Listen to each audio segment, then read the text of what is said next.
De ce un doctor chinez recomandă aplicarea de usturoi pe genunchi? Mama mea a încercat această metodă doar câteva zile și rezultatele au fost incredibile.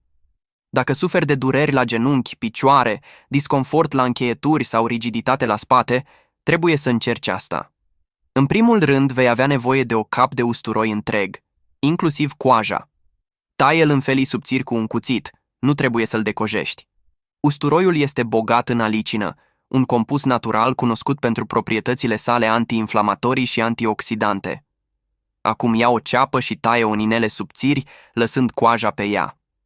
Știai că ceapa conține un compus puternic numit quercitin? Acest agent natural antiinflamator a fost dovedit că reduce umflăturile și durerile articulare. Acum haide să combinăm aceste ingrediente puternice. Ia un recipient de sticlă cu capac și începe să așezi straturi de usturoi, ceapă și ghimbir înăuntru, umplând borcanul aproape până la vârf. Dar acum urmează ingredientul secret, ulei de măsline. Toarnă încet ulei de măsline în recipient până când toate ingredientele sunt complet scufundate. Uleiul de măsline ajută la calmarea mușchilor și articulațiilor dureroase. De asemenea, sporește absorbția compușilor activi din usturoi, ceapă și ghimbir. Acum urmează pasul următor. Pune borcanul sigilat într-o oală cu apă.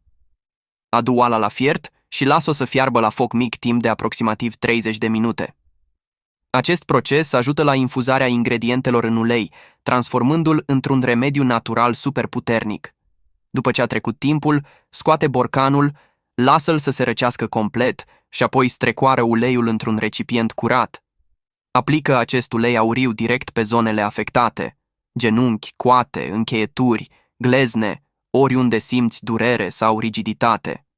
Masează-l ușor în mișcări circulare, lăsând uleiul să pătrundă adânc în piele pentru cele mai bune rezultate.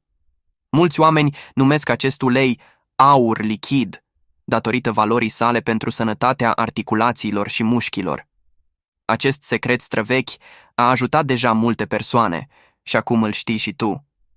Încearcă-l și spune-mi în comentarii cum a funcționat pentru tine. Ne vedem în următorul video.